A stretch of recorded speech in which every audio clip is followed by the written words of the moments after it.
Շնորհակալ եմ, պարոն Հակոբյան, իհարկե ես չեմ հոգնի անընդհատ Հայաստանում աշխատող, արդյունք ստեղծող եւ օրենքով սահմանված հարկերը վճարող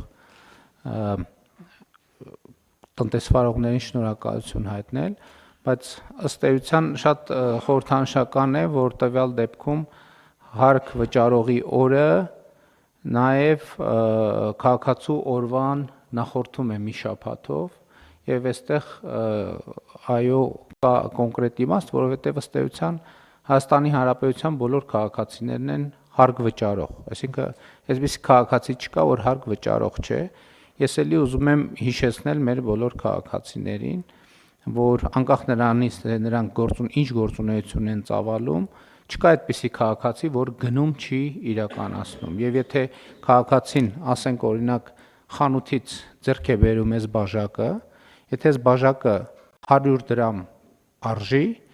այդ 100 դրամ գնի մեջ 20%-ը ավելացված արժեքի հարկն է։ Եվ երբ որ քաղաքացին 100 դրամ վճարում է ավելացված արժեքի համար, ինքը այսպես թե այնպես, որ ուզենա էլ չի կարող այդ հարկը չվճարի։ Ես նկատի ունեմ ձեռք բերող քաղաքացին։ Իսկ ահա վաճառող քաղաքացին կարող է որոշակի դեպքերում, եթե քաղաքացին ուշադիր չլինի եւ ՀԴՄ կտրոն չվերցնի, վաճառող քաղաքացին կարող է ստանալ որոշակի հնարավորություն հարկ վճարելուց խուսափելու։ Եվ սա շատ կարևոր է գնի մեջ ապրանքներին ու ինչ ասենք 90 եւ ավելի տոկոսը, եթե ոչ 95 եւ ավելի տոկոսը արդեն ներառում են ավելացված արժեքի հարկը եւ մենք երբ որ ձեռք ենք բերում դա գնի մեջ ներառված է հարկը։ Հարցը այն չի քաղաքացին այդ հարկը վճարի թե չվճարի,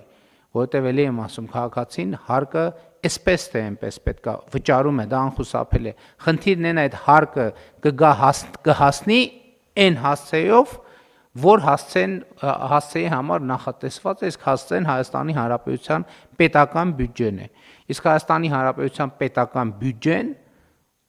Հայաստանի Հանրապետությունում արկա բոլոր խնդիրների լուծման գործիքն է։ Էլի ուզում եմ ընդգծել, եթե կա որևէ պրոբլեմ հանրապետությունում, եթե այդ պրոբլեմը արտացոլված է Հայաստանի Հանրապետության պետական բյուջեի մեջ, ուրեմն այդ պրոբլեմը լուծման ճանապարհին է։ Եթե արտացոլված չէ, ուրեմն այդ պրոբլեմը չի լուծվելու։ Սա ընդ որում ուղղակի կամ անուղղակի, դեպքերի մի հիմնական մասում ուղղակի, մի որոշակի մասում էլ անուղղակի, եւ ելի ուզում եմ ընդգծել, որ հարկը պետության կարևորագույն ատրիբուտներից մեկն է, եւ ելի ուզում եմ ընդգծել իմ համոզմունքը, որ Հայաստանի Հանրապետության յուրաքանչյուր քաղաքացու բարեկեցությունը առաջին հերթին կախված չէ նրանից, թե այդ քաղաքացին ինչքան ծախս է անում սեփական բարեկեցությունը ապահովելու համար։ Հայաստանի Հանրապետության յուրաքանչյուր քաղաքացու բարեկեցությունը առաջին հերթին կախված է նրանից, թե Հայաստանի Հանրապետության պետական բյուջեն եւ նաեւ համայնքային բյուջեները ինչքան ծախս են անում այդ քաղաքացու բարեկեցությունը ապահովելու համար։ Եվ հետեւաբար հարկերը դեմոնիզացնելու ցանկացած փորձ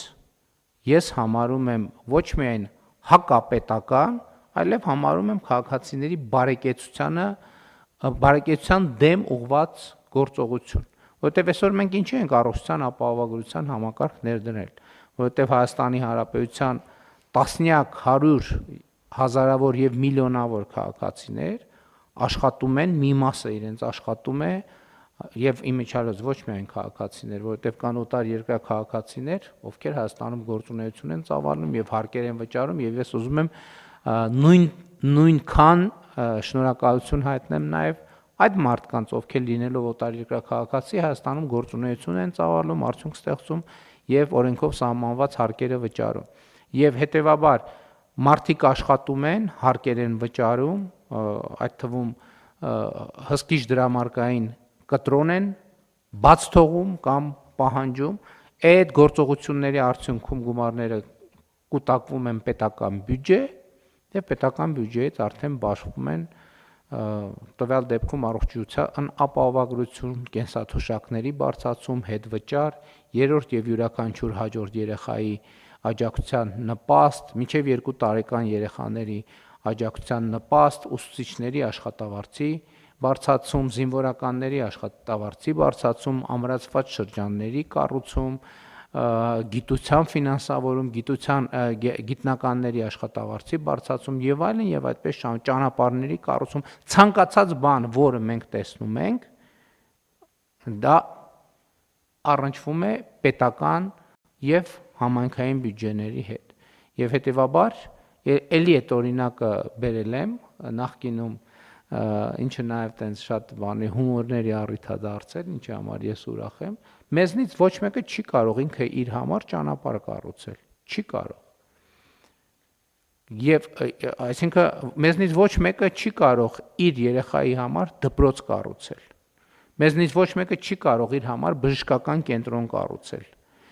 ամբուլատորիա կառուցել։ Մեզնից ոչ մեկը չի կարող իր համար, այսինքն ջրագից էլի ինչ որ հատված անհատները տանում են, բայց ընդհանուր ջրային համակարգ կառուցել եւ այլն, անվտանգություն ապահովել եւ այլն եւ այսպես շարունակ։ Հետեւաբար բյուջեն ոչ թե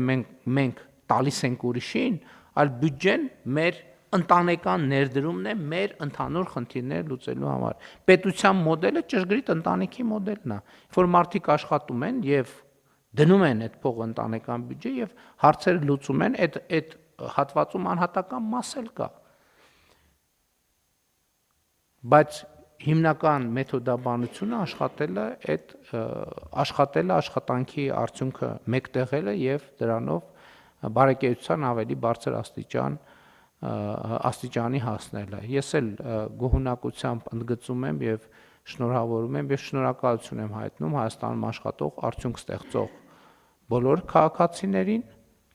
եւ ոչ քաղաքացիներին եւ հարգելի գործընկերներ, ուզում եմ շնորհակալություն հայտնել նաեւ ձեզ, կառավարության անդամներին, գործադիր իշխանության եւ օրենսդիր իշխանության եւ տեղական ինքնակառավարման մարմինների մեր գործընկերներին, որովհետեւ ինչպես արդեն առիթ ունեցել եմ ասելու, 2017 թվականի համեմատությամբ 2025 թվականին Հայաստանի Հանրապետության բյուջեի եկամուտները եւ հարկային եկամուտները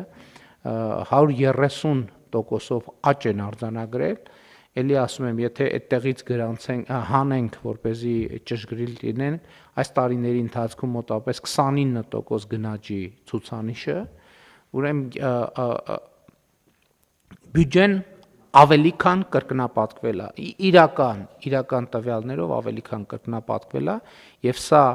պետական համակարգի, քաղաքացիների, տնտեսվարողների համատեղ ջանքի արդյունքն է, եւ այդ ջանքի արդյունքներով են էլի եմ ասում ուսուցիչների աշխատավարձերը կամավոր, դպրոցներ կառուցվում, մանկապարտեզներ կառուցվում, ճանապարհներ կառուցվում, առողջության ապահովագրություն իրականացվում, կենսաթոշակների բարձրացում իրականացվում եւ այլն եւ այդպես շարունակ կներեք, եթե որևէ ուղղությամբ որևէ ծրագիր չեմ դեսպանատներ ձեռք բերվում, բարեկային ոստիկանություն ներդրվում եւ այլն եւ այդպես շարունակ։ Եվ հետեւաբար սա ամենակարևոր process-ն է եւ մեր գործունեության խնդիրներից մեկը հենց սա է։ Ստեղծել պայմաններ, որպեսզի մարդիկ աշխատեն, արդյունք գեներացնեն, հարկեր վճարեն, հետո դրա արդյունքում, դրա ծախսման արդյունքում գործունեության ավելի լավ պայմաններ ապահովեն։ Բայց պարոն Հակոբյան, հիմա մենք փաստորեն ինստիտուտը զարգացնում ենք օրինական հարկ վճարողի եւ ես հիմա չեմ ուզում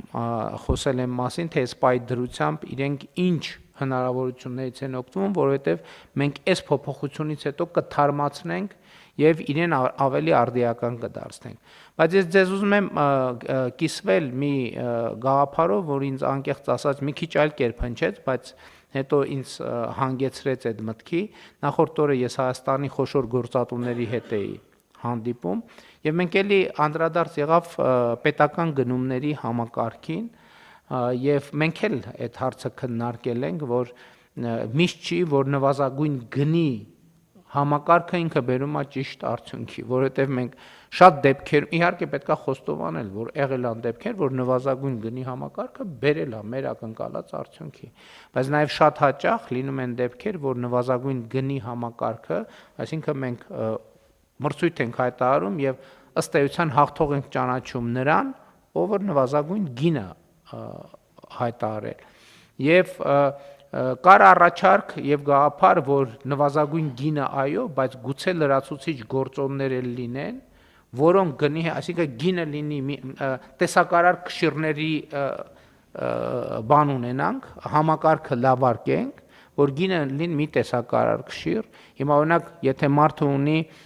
օրինապահ հարկ վճարողի կարգավիճակ, կարող է արդյոք դա լրացուցիչ միավոր ավելացնել, օրինակ գնման գործընթացում մրցույթային տրամաբանության մեջ, որպեսզի ինչ որ առավելություն ստանա, թեկուզ ոչ վճռական այդ բանի բերումով։ Հաջորդ գործողը մենք առաջիկայում նաև որոշակի ռեյտինգավորում ենք, չէ, իրականացնելու ընկերությունների։ Այսինքն հիմա ակնհայտ է, ես չեմ ասում, որ մենք նվազագույն գնի քաղաքականությունից պետքա հրաժարվենք, դա ճիշտ չի, բայց մենք նվազագույն գնի քաղաքականությունը պետքա լավարկենք, որովհետև որպեսզի համոզվենք, որ դա նվազագույն ռացիոնալ գին է եւ ոչ թե եւ նախագիծը իրականացնելու եւ ոչ թե ընդհակառակը նախագիծը ձախողելու գին է եւ կարծում եմ, որ այս գործոնների շուրջ մենք պետքա մտածենք, իհարկե մտածել ենք, բայց ես ճիշտն ասած լավ վստահ չեմ, որ լավ գիտեմ, թե սպայ դրությամբ ուր ենք հասել, մասնավորապես ընկերությունների վարկանշավորման առումով։ Ես մտածում եմ, որ օրինապահ հարկ վճարողի կարգավիճակ ունենալը կարող է լինել գործոն, որ մարդուն առավելություն տա օրինակ մրցույթներում։ Համեցեք, պարոն Խաչատրյան։ Շնորհակալություն մեծարգո վարչապետ, հարգելի գործընկերներ։ Մենք բավական առաջ ենք գնացել, արդեն հիմնական չափորոշիչները քննարկել ենք, դրանց մի մասը սահմանել ենք եւ առաջիկայում ցանկի հաստատման ուղղությամբ պետք է աշխատենք, պարոն վարչապետ, բայց ուզում եմ ասել, որ օրինապահությունը այդ չափանիշներից ամենակարևորներից մեկն է։ Այսինքն մենք չենք ասում, որ օրինապահը գնային առավելություն կստանա, բայց իրար հետ կմրցեն միայն նրանք, ովքեր օրինապահ են։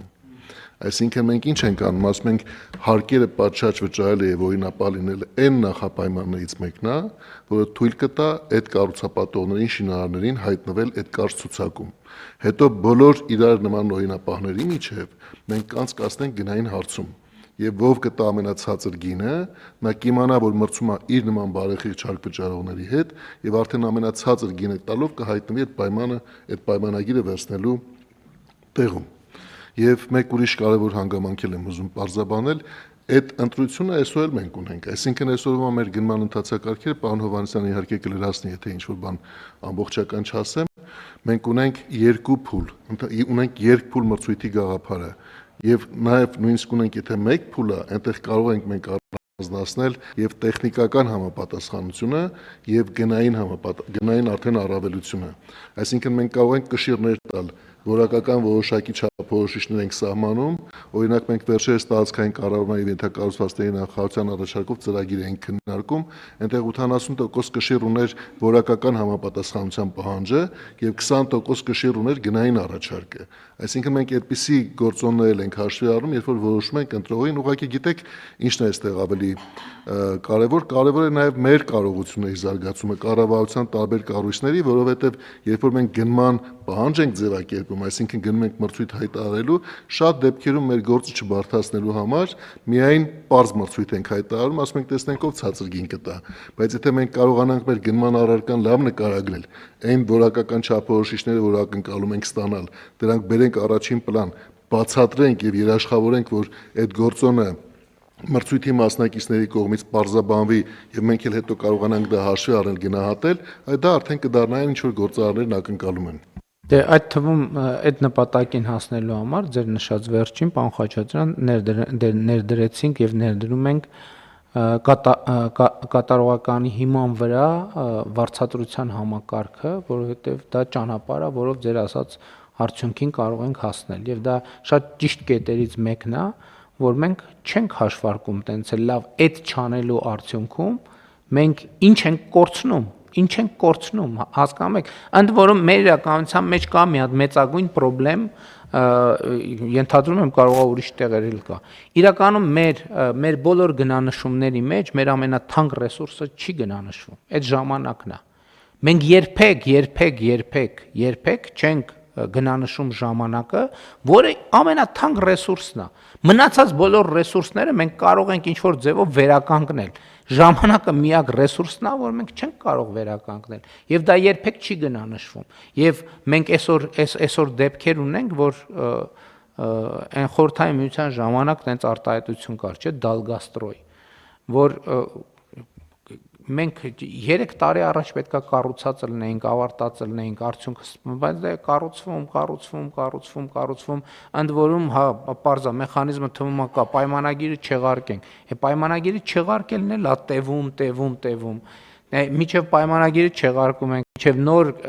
նոր կապալառուայի հայտ գալիս եւ այլն։ Եվ երբեք մենք թիվը կողք չենք գրում։ Սա մեզ արժեցավ այսքան, որովհետեւ դե ժամանակ է այդ բանը, այդ նույն բանի ջրի լինելու մասին խոսակցության մի այլ տարբերակ էլ սա է։ Այնպես որ պետք է գնա, իսկ ռեյտինգավորումը այդ ամեն ինչի արդյունքում հնդացած ձևավորվելու է, չէ՞, մեր տրամաբանությամբ։ Համեցեք, Մամիրս։ Պարոն վարչապետ, չի պատկերացնում, որ ես կմիջամտեմ, բայց որ ասեցիք մի օրինակ էլ ես բերեմ, էլի նվազագույն գին կոչվածը իրականում շատ հարաբերական է, այդ առաջայացքից է թվում սա արժի X դրամ եւ բարձա համեմատել մյուս առաջարկի հետ, որ ավելի էժանա ստացվում է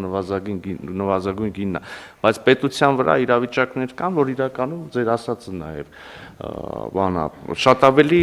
այդ թվում եւ ֆինանսական առումով ավելի թանկ է նստում, երբ որ առաջնորդվում ես ուղակի նվազագույն գնով, ես մի բան ոլորտից օրինակ բերեմ, որը բոլորին է վերաբերում, բայց ես շատ եմ ամենօրյա գործունեության մեջ դրա հետ առնչվում, օրինակ տոմսերի ձեռքբերումը գործողվող աշխատակիցների, վստահ եմ բոլորդ էլ այդ խնդրի հետ առնչվել եք։ Եթե առաջնորդվում ես նվազագույն գնով, երբեմն աշխատակիցը ստիպված է լինում շատ ավելի շուտ դուրս գա աշխատանքից գնա 3 կամ 2 բան փոխելով, ավելի երկար սպասի, եւ հետաբար մեծ հարց է պետության վրա ավելի էժան նստում, մի քիչ ավելի հարմար եւ արագ բանով, բայց այդ բան ավելի թանկ գնով ձեռք բերել է ծառայությունը, տվյալ դեպքում ավիատոմսը, թե այլ գործոններ հաշվի առնելով այդ պահին ավելի շատ վճարել եւ եթե թույլ կտակ անհայտ առիթից օգտվելով ես ուզում եմ ասել, որ իսկապես ծայրահեղ կարևոր է նորից ու էլի նորից մարդկանց ասել, որ վճարվող հարկերից ստանում են մարդիկ այս ծառայությունը, այս դպրոցը, այս ճանապարհը եւ մի միտք ուղղակի առաջացավ իմ մոտ համեմատելով ասենք ռեստորանային բիզնեսներում արկա այդ բան ռեյտինգավորման համակարգ, երբ որ հաճախում ես ինչ-որ միտեղ, այնտեղ հավաստագիր է, ասենք Միշլենի բանը, աստղը։ Եվ կարծում եմ, որ եթե մեծ ձեռնարկությունների, մեծ տնտեսվարողների դեպքում գուցե այդքան իմաստ չունի, բայց օրինակ խանութների դեպքում, երբ որ քաղաքացին մտնում է խանութ եւ այնտեղ մի հատ ցուցանակ լինի, որ սա այդ բանը օրինակ